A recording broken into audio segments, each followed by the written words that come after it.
ધોરણ 11 science chapter number 3 સુરેખ પથ પર ગતિ, જેની અંદર આજે આપણે હવે ગયા પીરિયડમાં છેલ્લે વેગમાં થતા ફેરફાર વેગ વિશે આપણે શીખી ગયા હતા. હવે આજે આપણે પ્રવેગ વિશે અભ્યાસ કરવાનો છે. કોના વિશે અભ્યાસ કરવાનો છે? પ્રવેગ. તો પ્રવેગ એટલે શું? તો ધ્યાન રાખો વિદ્યાર્થી મિત્રો કે પદાર્થના વેગમાં થતા ફેરફાર ના સમય દરને પ્રવેગ કહે છે. સો પદાર્થના વેગમાં થતા ફેરફારના સમય દરને પ્રવેગ કહે છે. એટલે કે જો t1 સમયે વેગ v1 હોય તથા આ v1 જેને હું પ્રારંભિક વેગ કહીશ, અથવા ચલો ધ્યાન રાખો v1 નથી કહેવું અહીંયા, હું અહીંયા એને u કહી દઉં છું, બરોબર. તથા t2 સમયે વેગ v થાય છે, તો પ્રવેગ બરાબર વેગમાં થતો ફેરફાર છેદમાં સમય બરાબર. અહીંયા વિદ્યાર્થી મિત્રો આ જે u છે તે u જેને હું પ્રારંભિક વેગ કહીશ અને આ જે v છે તેને હું અંતિમ વેગ કહીશ. તો વેગમાં થતો ફેરફાર એટલે કે અંતિમ વેગ માઈનસ પ્રારંભિક વેગ, બરોબર. તો પરિણામે પ્રવેગની સંજ્ઞા છે એ v માઈનસ u છેદમાં સમય એટલે કે t2 માઈનસ t1 માટે પ્રવેગ a બરાબર v minus u by t. આ મને પ્રવેગનું સૂત્ર મળી ગયું, a બરાબર v માઈનસ u છેદમાં t. પ્રવેગ જેનો એકમ, ચલો વેગના એકમ મીટર પ્રતિ સેકન્ડ છે, છેદમાં સમયનો એકમ સેકન્ડ, એટલે જો આ રીતે લખાશે વિદ્યાર્થીઓ મીટર પ્રતિ સેકન્ડ એના છેદમાં સેકન્ડ, એટલે આ બંનેનો ગુણાકાર થઈ જાય તો પરિણામે લખાશે મીટર પ્રતિ સેકન્ડ સ્ક્વેર. એ પ્રવેગનો એકમ કયો થશે?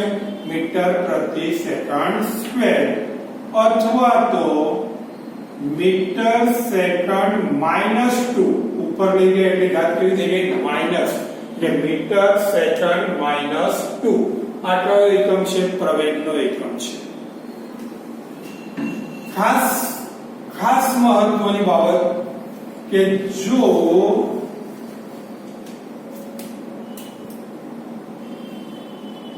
અંતિમ વેગ એટલે v એ પ્રારંભિક વેગ કરતા વધારે એટલે v ગ્રેટર ધેન u હોય તો પ્રવેગનું મૂલ્ય ધન મળે છે. કેવું મળે છે? ધન. અને જો અંતિમ વેગ અથવા તો પ્રારંભિક વેગ u ગ્રેટર ધેન v હોય તો પ્રવેગનું મૂલ્ય ઋણ મળે છે. અહીં ધન મળે છે એટલે એને પ્રવેગી ગતિ કહેવાય. અહીં ઋણ મળે છે માટે તેને પ્રતિપ્રવેગી ગતિ કહે છે. કઈ ગતિ કહેવામાં આવે છે? પ્રતિપ્રવેગી ગતિ. આ પ્રવેગ એ પણ એક સદિશ રાશિ છે. પ્રવેગ પણ કેવી રાશિ છે? સદિશ. તો માટે પ્રવેગ સદિશ રાશિ હોવાથી કે પ્રવેગ જે સદિશ રાશિ છે આ પ્રવેગની દિશા હંમેશા વેગમાં થતા ફેરફાર ની દિશામાં હોય છે. પ્રવેગની દિશા એ હંમેશા શું હોય છે? વેગમાં થતા ફેરફારની દિશામાં લેવામાં આવે છે. બરોબર. હવે જો આ સૂત્રની અંદર આપણે limit delta t tends to 0 લક્ષ લેવામાં આવે તો limit delta t tends to 0 લક્ષ લેતા તત્કાલીન પ્રવેગ મળે છે. શું મળે છે આપણને? તત્કાલીન પ્રવેગ. અહીંયા આ સૂત્રને હું a બરાબર delta v by delta t પણ લખી શકીશ, કારણ કે વેગમાં થતો ફેરફાર છેદમાં સમયગાળો પણ લખી શકાય. તો અહીંયા હું લઈશ તો પરિણામે શું થઈ જશે? a બરાબર limit delta t tends to 0 delta v છેદમાં ડેલ્ટા t. તમે દરેક જણ જાણો છો તે પ્રમાણે અગાઉ આપણે શીખી ગયા, જ્યારે લિમિટ લેવામાં આવે છે ત્યારે આ ડેલ્ટા એ d માં ફેરવાઈ જાય છે. ડેલ્ટા શેમાં રૂપાંતર પામી જાય છે? d માં રૂપાંતરણ પામે છે. તો માટે a બરાબર dv બાય dt. a બરાબર શું થઈ ગયું વિદ્યાર્થી મિત્રો? dv by dt. dv by dt મતલબ કે વેગનું સમયની સાપેક્ષે વિકલન. ધ્યાન રાખજો, વેગનું સમયની સાપેક્ષે વિકલન એટલે પ્રવેગ.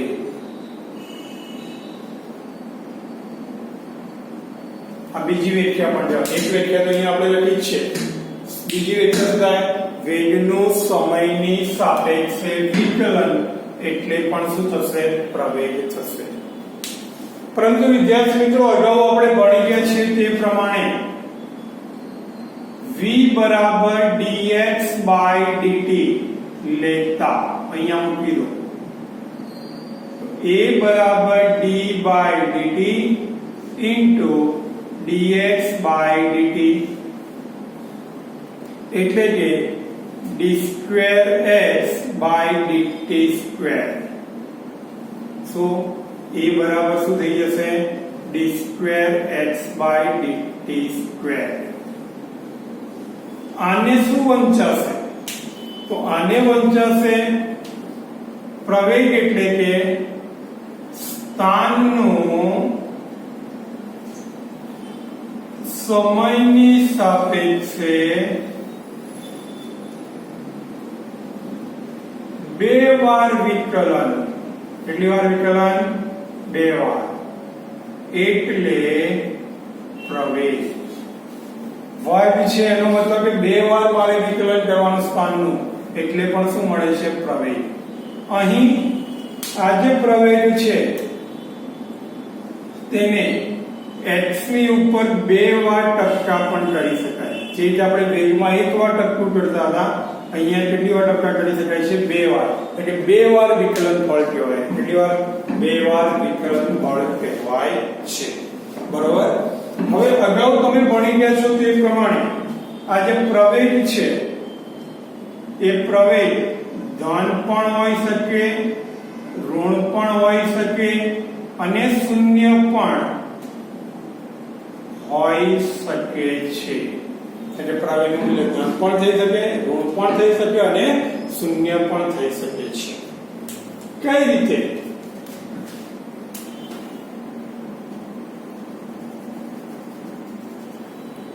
તો એની અંદર અહીંયા dv by dt આપણે લખીએ છીએ. તો ધ્યાન રાખજો ખાસ, જો dv by dt ધન હોય, ધ્યાન રાખજો dv by dt નું મૂલ્ય કેવું હોય? ધન. તો પ્રવેગ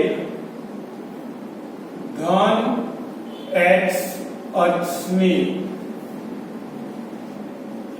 દિશામાં જોવા મળે છે. જો dv by dt ઋણ હોય તો પ્રવેગ ઋણ x અક્ષની દિશામાં જોવા મળે છે. બરોબર. બીજી વસ્તુ, ખાસ આ બધી વસ્તુઓ નોંધ કરી રાખજો. જો વેગ અને પ્રવેગ બંને ધન હોય અથવા ઋણ હોય તો ઝડપમાં વધારો થાય, એટલે કે તે પ્રવેગી ગતિ કરે છે તેમ કહેવાય. જો વેગ અને પ્રવેગ વિરુદ્ધ સંજ્ઞા ના હોય તો ઝડપમાં ઘટાડો થાય છે. ઝડપમાં ઘટાડો થશે એટલે એને પ્રતિપ્રવેગી ગતિ કહે છે. મતલબ હું તમને સમજાવું કે તમે 30 ની સ્પીડે જતા હોય, પછી 40 ની સ્પીડે જાઓ, 50 ની સ્પીડે જાઓ, તો વેગ ધન થયો કે ના થયો? તો પરિણામે તમારી ઝડપમાં શું થશે? વધારો થશે. જો તમે 60 ની સ્પીડે જાઓ છો, પછી ધીરે ધીરે બમ્પ આવે છે અને ઘટાડતા જાઓ છો સ્પીડ 60 ની 55, 50, 45, તો ત્યારે શું ઉદ્ભવે છે? પ્રતિપ્રવેગી ગતિ કહેવાય. કેવી ગતિ કહેવામાં આવે છે? પ્રતિપ્રવેગી ગતિ કહેવામાં આવે છે. આ જે વેગમાં જે ફેરફાર કરવામાં આવે છે, પ્રવેગ ઉદ્ભવે છે, એ વેગના મૂલ્યમાં અગાઉ ભણી ગયા છો તમે 9મા ધોરણમાં લગભગ, કે વેગના મૂલ્યમાં 3 પ્રકારે ફેરફાર કરી શકાય છે.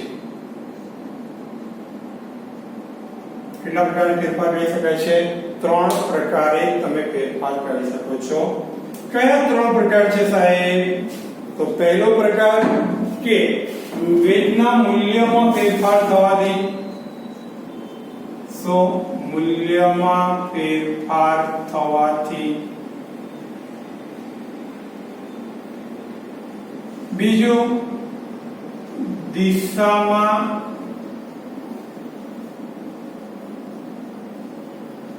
ફેરફાર થવાથી. ત્રીજું, મૂલ્ય અને દિશા, સો મૂલ્ય અને દિશા બંનેમાં ફેરફાર થવાથી. બરોબર. તો વેગના મૂલ્યમાં કેટલા પ્રકારે ફેરફાર થઈ શકે છે? 3. કયા 3 પ્રકાર? એક તો મૂલ્યમાં ફેરફાર થવાથી, બીજું દિશામાં ફેરફાર થવાથી, અને ત્રીજું મૂલ્ય અને દિશા બંનેમાં ફેરફાર થવાથી પણ વેગના મૂલ્યમાં ફેરફાર કરી શકાય છે. બરોબર. હવે આપણે આગળ અભ્યાસ કરીએ. મેં કહ્યું તેમ પ્રવેગ ધન પણ હોય, ઋણ પણ હોય અને શૂન્ય પણ હોય. તો એના માટે જો સ્થાન વિરુદ્ધ સમયના આલેખ દોરવામાં આવે તો તે કેવી ટાઈપના મળે છે?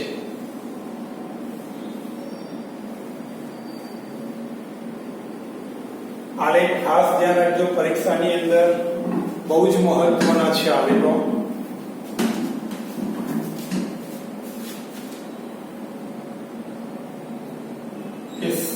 x વિરુદ્ધ t એટલે કે સ્થાન વિરુદ્ધ સમય ના આલેખને આધારે પ્રવેગ. x વિરુદ્ધ t ના આલેખને આધારે મારે પ્રવેગ વિશે સમજૂતી મેળવવાની છે.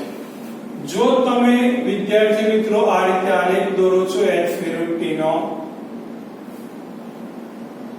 બરોબર, અને એ આલેખ દોરતા જો તમને તેમાં આ પ્રકારે આલેખ મળે છે આ રીતે, બરોબર, તો જે આ જે આલેખ દર્શાવે છે તે પ્રવેગનું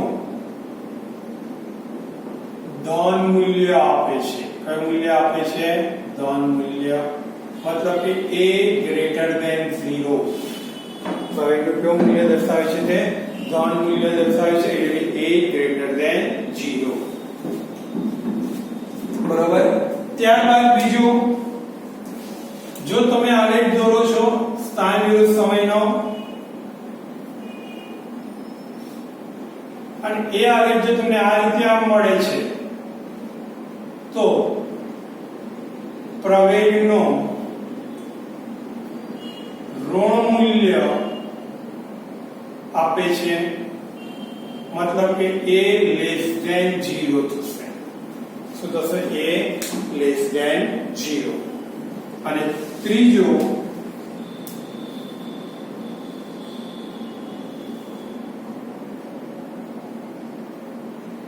જો આલેખ દોરતા તમને તે આલેખ આ રીતે મળે છે, સોરી આ તો ઘટતો પ્રતિબળ છે, આ રીતે મળે છે તો પદાર્થ અચળ વેગી ગતિ કરે છે. અચળ વેગ હોય એટલે વેગમાં ન ફેરફાર થાય એટલે પ્રવાહીનું મૂલ્ય શું થઈ જશે? 0. અચળ વેગી ગતિ કરે છે મતલબ કે પ્રવાહીનું મૂલ્ય શું થઈ જશે? 0 થાય છે. બરોબર છે. તો આ ત્રણ સ્થાન વિરુદ્ધ સમયના આલેખ હતા. કયા આલેખ હતા? સ્થાન વિરુદ્ધ સમયના આલેખને આધારે પ્રવેગ વિશે. હવે મારા વિદ્યાર્થી મિત્રો, વેગ વિરુદ્ધ સમયના આલેખને આધારે પ્રવેગ સમજવાનું છે. બધું મિક્સિંગ ન થઈ જાય તે ખાસ ધ્યાન રાખજો. કોને આધારે? વેગ વિરુદ્ધ સમયના આલેખને આધારે પ્રવેગ.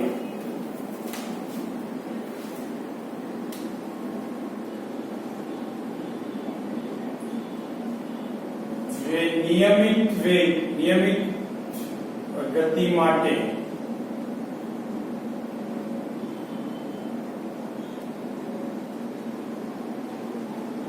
વેગ વિરુદ્ધ સમય ના આલેખ ને આધારે પ્રવેગ. વેગ વિરુદ્ધ સમયના આલેખને આધારે મારે કોના વિશે અભ્યાસ કરવાનો છે? હવે પ્રવેગ વિશે અભ્યાસ કરવાનો છે. તો હવે તેની અંદર v વિરુદ્ધ t નો આલેખ દોરવાનો. વેગ વિરુદ્ધ સમય એટલે v વિરુદ્ધ t. તો v વિરુદ્ધ t નો આલેખ દોરવામાં આવે, જો આલેખ આ રીતે મળશે, v વિરુદ્ધ t, બરોબર. અને અહીંયા જો તમને આલેખ આ રીતે મળે છે, બરોબર, તો આ આલેખ કેવું દર્શાવે છે કે પદાર્થના વેગમાં સતત વધારો થાય છે. શું થાય છે? પદાર્થના વેગમાં વધારો. એટલે કે પદાર્થ ધન પ્રવેગ સાથે ધન x અક્ષની દિશામાં ગતિ કરે છે, કે ધન દિશામાં ગતિ કરે છે. શું લખાશે? પદાર્થ ધન પ્રવેગ સાથે ધન દિશામાં ગતિ કરે છે. બરોબર. જો વિદ્યાર્થી મિત્રો તમે આલેખ દોરો છો અને તે આલેખ તમને આ રીતે મળે છે,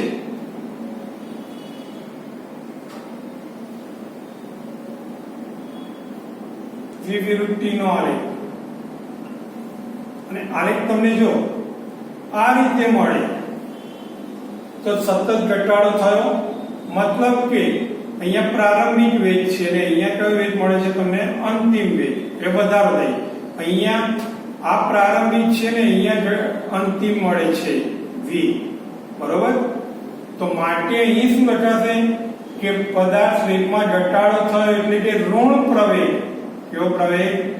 ઋણ પ્રવેગ સાથે ધન દિશામાં છે, પ્રથમ ચરણ છે એટલે ધન દિશામાં ગતિ કરે છે.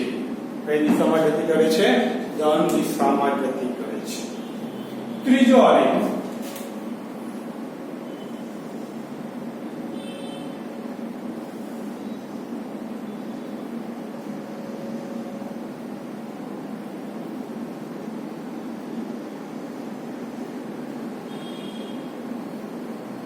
ત્રીજા આલેખની અંદર ધ્યાન રાખો, જો આ રીતે તમને આલેખ મળે તો અહીં શું લખાશે?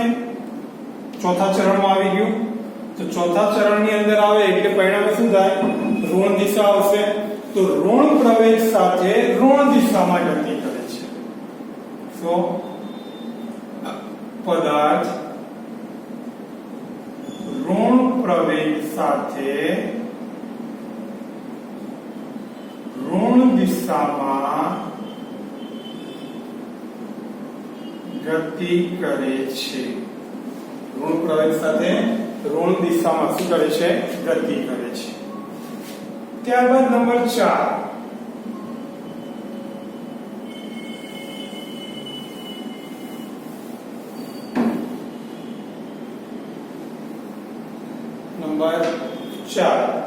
શું કહીએ? જો તમને આલેખ જે મળે છે તે આલેખ આ રીતે હોય,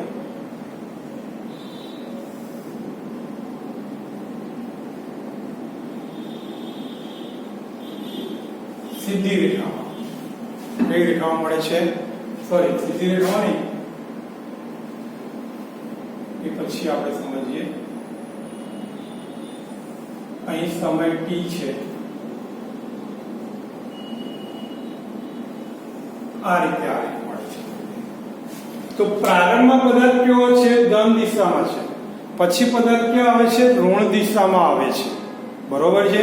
મતલબ આનો એવો થશે કે પદાર્થ ઋણ પ્રવેગ સાથે ધન પ્રવેગ સાથે, કેવા પદાર્થ સાથે? ધન દિશામાં t1 સમય સુધી ગતિ કરે, અહીંયા t1 સમય, અને ત્યારબાદ કેટલાક પ્રવેગ સાથે ઋણ દિશામાં t2 સમય સુધી ગતિ કરે છે. શું લખી શકાશે? કે પદાર્થ t1 સમય સુધી ધન દિશામાં ગતિ કરે છે અને ત્યારબાદ તેટલા જ પ્રવેગ સાથે t2 સમય સુધી ઋણ દિશામાં ગતિ કરે છે. તેટલા સમય સુધી ઋણ દિશામાં ગતિ કરે છે. કઈ દિશામાં ગતિ કરે છે? ઋણ દિશામાં શું કરે છે?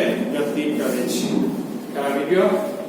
હવે અહીંયા આ જે બધા આપણે આલેખ દોરીએ છીએ એ દરેક આલેખની અંદર એક વસ્તુ ધ્યાન રાખો કે સમય અક્ષ સાથે ઘેરાયેલ ક્ષેત્રફળ એ એના સ્થાનાંતરનું મૂલ્ય આપશે. કયું મૂલ્ય આપે છે?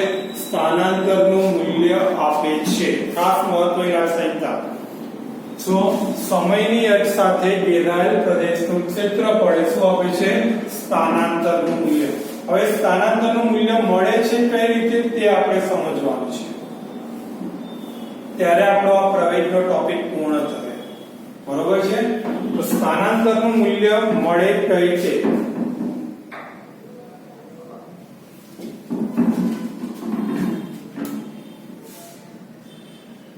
કે નિયમિત ગતિ માટે v વિરુદ્ધ t આલેખ વડે ઘેરાયેલ વડે સમય અક્ષ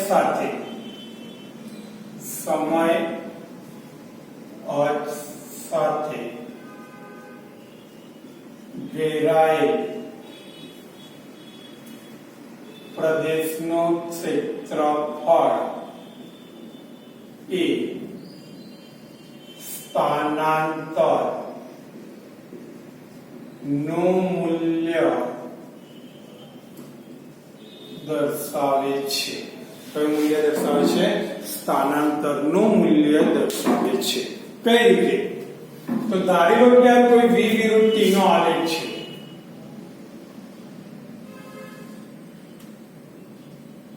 v વિરુદ્ધ t કોઈ એક પદાર્થ પ્રારંભમાં અહીંયા છે એટલે એનો પ્રારંભિક વેગ u હશે. અહીંયા સમયગાળો 0. ત્યાંથી તે પદાર્થ પોતાની ગતિની શરૂઆત કરે છે પણ અચળ વેગથી ગતિ કરે છે, એટલે નિયમિત ગતિ. અને અહીંયા t સમય અહીંયા આવે છે, એટલે અહીંયાથી અહીંયા સુધીનો સમયગાળો કેટલો થઈ ગયો? t. બરોબર? તો આ ઘેરાયેલ પ્રદેશનું ક્ષેત્રફળ, આ ઘેરાયેલ પ્રદેશનો ક્ષેત્રફળ એ એના સ્થાનાંતરનું મૂલ્ય દર્શાવે છે તેવું મારે સાબિત કરવાનું છે. ઘેરાયેલ પ્રદેશનું ક્ષેત્રફળ શું દર્શાવે છે? સ્થાનાંતરનું મૂલ્ય આપે છે. તો ધારી લો કે v વિરુદ્ધ t નો આલેખ તો છે જ અહીંયા. તો t બરાબર 0 સમયથી t બરાબર t સમય સુધી પદાર્થ નિયમિત ગતિ કરે છે. તે દરમિયાન અહીંયા હું નામ આપી દઉં છું a b c o. બરોબર? તે દરમિયાન તે u જેટલો